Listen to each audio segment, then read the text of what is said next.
Heute gebe ich dir einen umfassenden Einblick in die 3 Phasen der Feba-Ernährungstherapie. Von der Weglassphase über die Austestphase bis zur Stabilisierungsphase. Du erfährst, wie du startest, was es zu beachten gibt und warum gerade diese Therapie für viele Familien ein so großer Wendepunkt ist.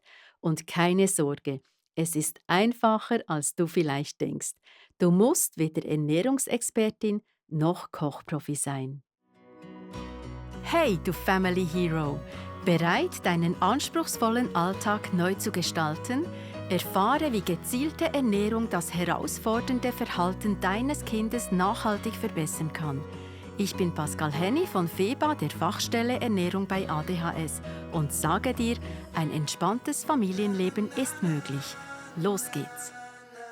Zuerst möchte ich dir sagen, dass diese Oligoantigene-Diät für Kinder mit Verhaltensauffälligkeiten keine neue Therapie ist. Viele meinen, ich hätte die erfunden. Nein, dem ist nicht so. Die gibt es schon sehr, sehr lange. 1985 machte Dr. John Egger, ein britischer Arzt, die erste Studie und danach folgten Hunderte. Diese Studie von Dr. Ecker gilt bis heute als Meilenstein in der Ernährungstherapie für verhaltensauffällige Kinder mit oder ohne Diagnose. Einfach das mal vorweg, dass du mal da ein bisschen Bescheid weißt, dass das nicht eine Erfindung von mir ist. Das ist mir sehr, sehr wichtig, weil ich habe ja selber die Ernährung vor 22 Jahren für meinen damals 8-jährigen Sohn durchgeführt. Genau, ich habe Feba auch gefunden, wie du jetzt Feba auch gefunden hast. Genau, wir gehen mal rein. Ich zeige dir nun, wie die 3 Phasen der Ernährungstherapie aufgebaut sind. In der ersten Phase, der Weglassphase, werden während 4 bis 6 Wochen alle Lebensmittel komplett aus der Ernährung eliminiert, die der Feba bekannt sind, dass sie Verhaltensauffälligkeiten auslösen können. Der Schlüssel zum Erfolg ist wirklich diese hundertprozentige Einhaltung der empfohlenen und zu vermeidenden Nahrungsmitteln.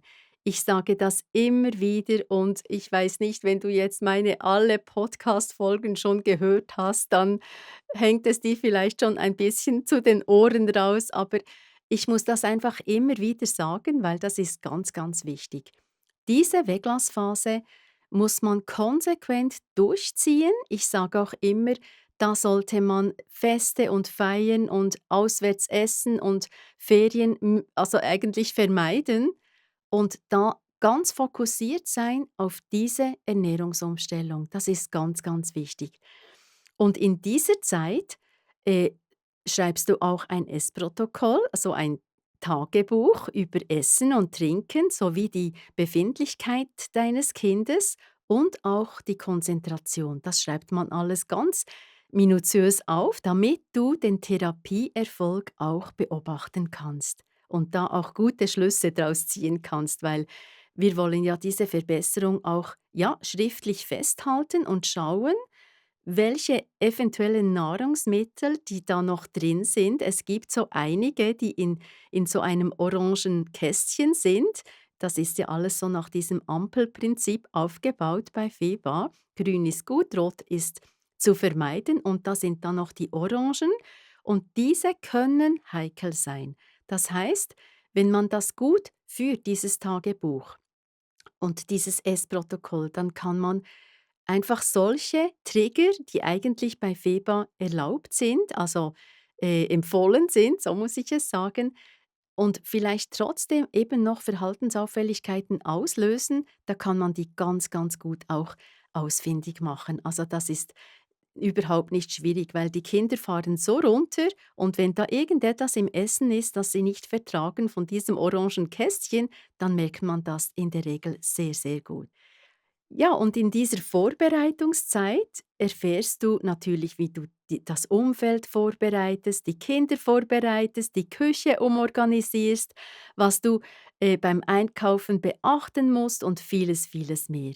Ganz wichtig ist, dass man einen Tag hat, wo man die Ernährung umstellt.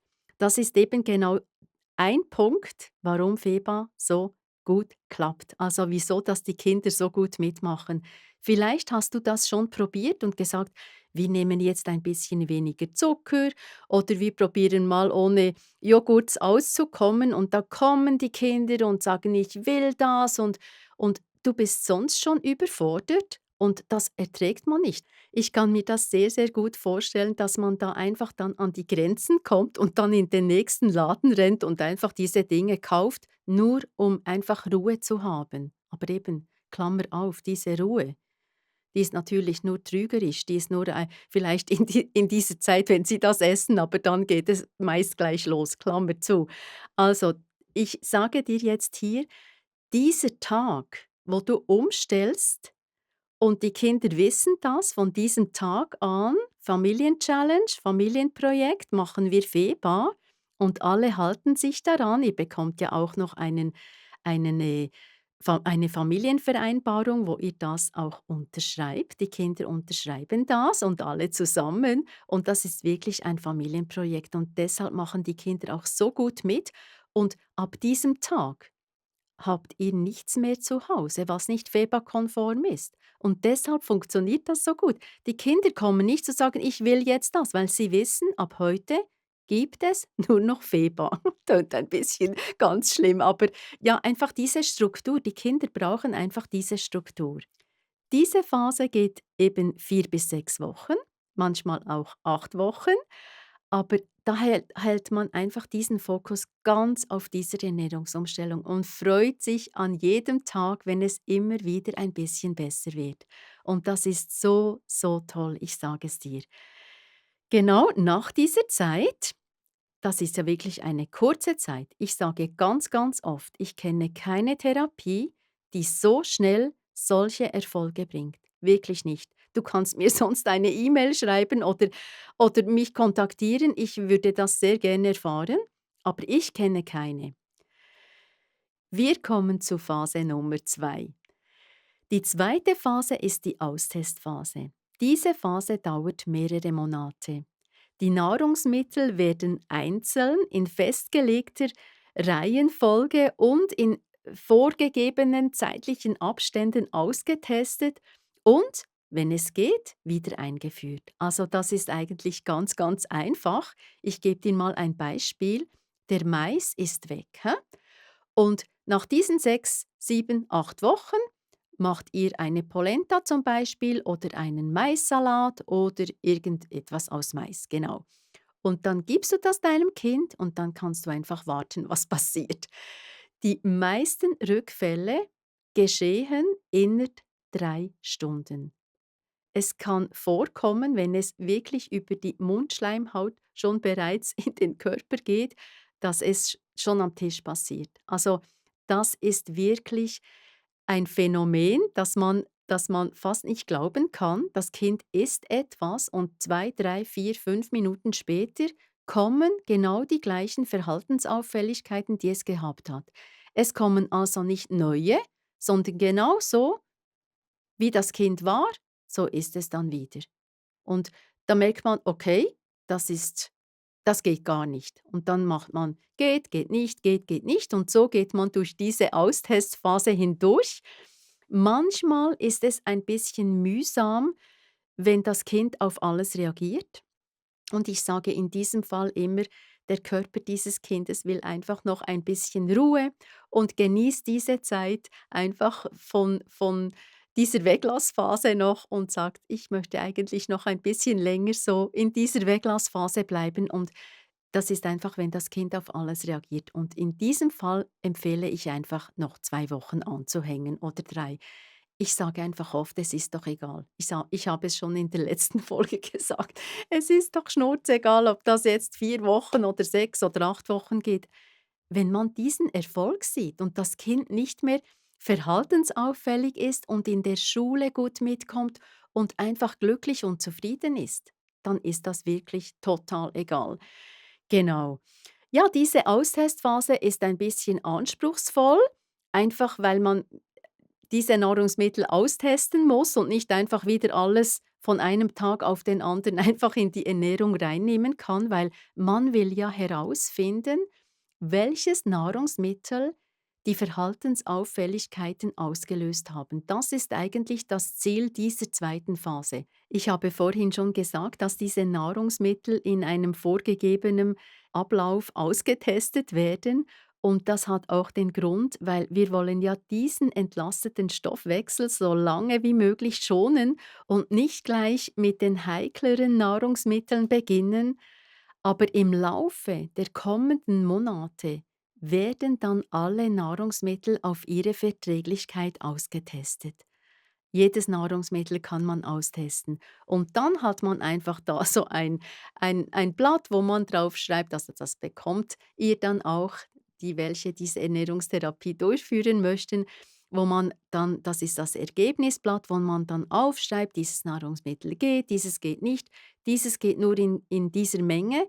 Es gibt einige Nahrungsmittel, die auch von der Menge abhängig sind, zum Beispiel das Ei. Das Ei ist weg in der Weglassphase und wenn man das dann austestet, kann es sein, dass wenig Ei geht und Mayonnaise geht, all diese Dinge gehen und ein Ei, 2 Eier pro Woche, aber ein ganzes Spiegelei geht dann eben vielleicht nicht. Da reagiert der Körper.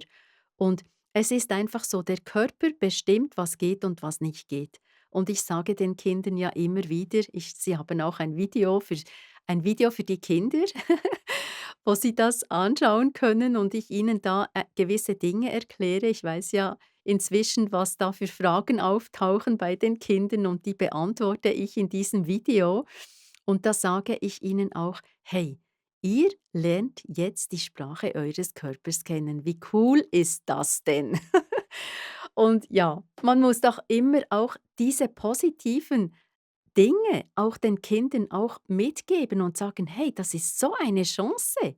Das können ganz, ganz viele nicht, die Sprache des Körpers verstehen. Und du lernst das jetzt.“ Und die Kinder, die machen einfach so gut mit. Ich kann es immer nur sagen und dich ermutigen, wenn du betroffene Mutter bist oder betroffener Vater, dass ihr auf jeden Fall diese Ernährungstherapie nicht loslasst.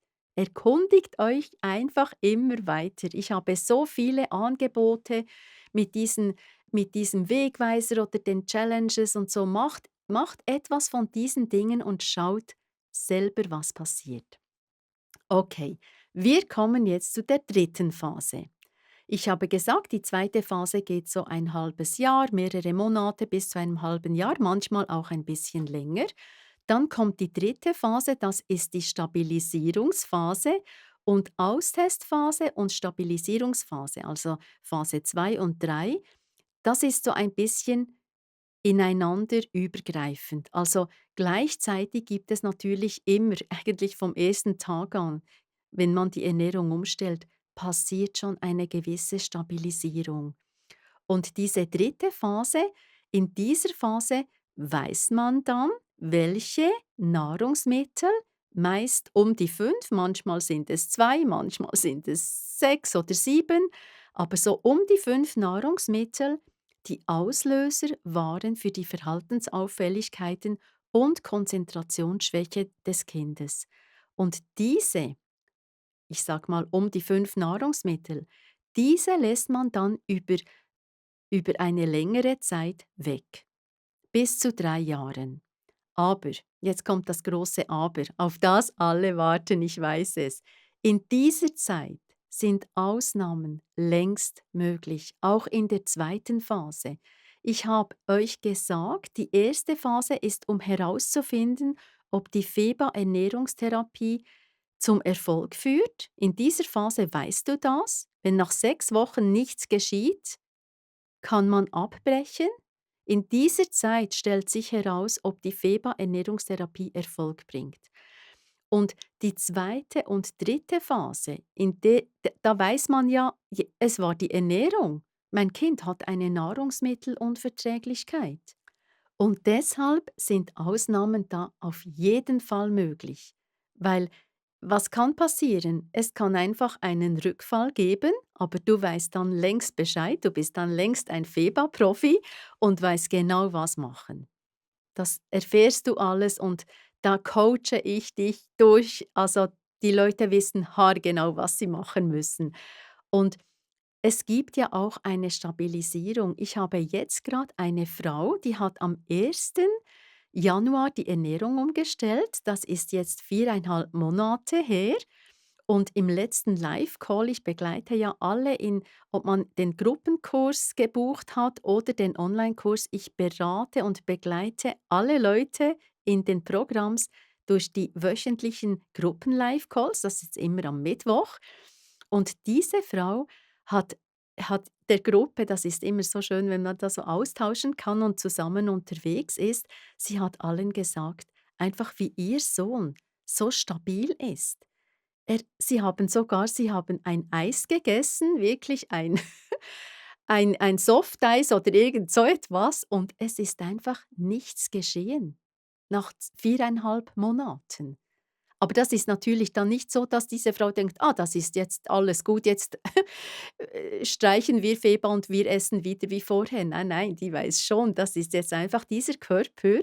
Ich stelle mir das immer so vor, dass der Körper so sagt und ich sage das auch den Kindern so: „Ja, wenn das jetzt einmal kommt, dann dulde ich das mal schauen, was passiert.“ Wenn es dann 2, dreimal vorkommt, dann reagiere ich wieder, aber so einmal lasse ich mal durch. Genau, und so hat dieser Junge überhaupt keinen Rückfall gehabt, nicht reagiert. Und das ist eben diese Stabilisierung, die da einfach passiert. Das ist wunderschön. Und da freut man sich, ich sag's euch. Das ist so wunderschön, wenn man einfach auch wieder in diese Freiheit, ich meine, das ist jetzt 4,5 Monate und sie hat schon diese Freiheit, dass sie schon diese Ausnahmen einfach machen können und es passiert nichts, aber sie weiß ganz genau zu Hause, dann essen wir wieder Feba und diese Ausnahmen sind natürlich auch nur zwischendurch. Ja, es handelt sich hier wirklich um eine unbedenkliche und gesunde Ernährungsform. Und ich möchte dir auch noch sagen, es ist nicht so schwierig, wie du das dir vielleicht jetzt vorstellst. Ich meine, ich erkläre dir jetzt da in einer Episode, die ich weiß nicht, wie lange ich schon spreche, vielleicht 20 Minuten, die ganze Feba-Ernährungstherapie, dass das vielleicht so wie eine große Wand vor dir ist. Aber ich kann dir einfach sagen, es ist gut umsetzbar. Das schaffen ich habe noch nie jemand gehabt, der gesagt hat: „Ich schaffe das nicht“, wirklich nicht. Man bekommt ja Rezepte und alles, also alles an die Hand, was man braucht. Und ich möchte dir auch noch sagen, du brauchst dich nicht in Ernährungsthemen auszukennen und musst auch kein Kochprofi sein und die allermeisten Produkte findest du im Supermarkt. Also Feba hat ja keinerlei Produkte, weder Vitamine noch Mineralstoffe noch sonstige Supplementierungen, also wirklich nichts. Wir haben keine Produkte. Und deshalb ist es so cool, du kannst die allermeisten Produkte im Supermarkt kaufen und einige sind dann noch, vielleicht sind das so 3, 4 Produkte, die man online bestellen muss. Genau, und ich möchte dir auch noch sagen, das Feba-Ziel ist nicht nur eine leichte Verbesserung, sondern ein vollständiges Verschwinden der Verhaltensauffälligkeiten, so dass ein normales Leben und eine normale Schulzeit wieder möglich ist, muss ich sagen, weil es wäre ja sonst vermutlich eben nicht möglich, wenn man dieses Übel nicht an der Wurzel packt und ausreißt. Genau. Ja, dieser, Dr. John Ecker, ich habe dir, gesagt, dass dieser, eine Studie, also eigentlich die erste Studie durchgeführt hat über diese oligoantigene Diät für Kinder mit Verhaltensauffälligkeiten und er hatte schon damals eine 70-prozentige Erfolgsquote vor 40 Jahren, ja. Und Feba ist ja auch diesen November 40 Jahre alt. Genau, dann machen wir Großparty, einen runden Geburtstag. Ich muss mir noch überlegen, was ich da machen soll. Wenn du eine Idee hast, lass es mich doch wissen. Du kannst mir eine E-Mail schreiben oder auf diese Podcast-Folge schreiben, einen Kommentar und ich bin da froh für Ideen. Wenn du Lust hast, hör dir doch noch das Interview mit Tina an in meinem Podcast. Ich verlinke dir das in den Show Notes. Dort bekommst du direkt von einer betroffenen Mutter Feedback, wie diese Ernährungstherapie so abgelaufen ist, wie sie das erlebt hat und auch welch unglaubliche Erfolge sie in Kürze verbuchen konnte. Ich hoffe, ich konnte dir ganz viele Fragen beantworten und sonst bucht ihr ein kostenloses 20-Minuten-Gespräch mit mir, dann kann ich dich noch individuell beraten und ich sage Tschüss, bis zum nächsten Mal.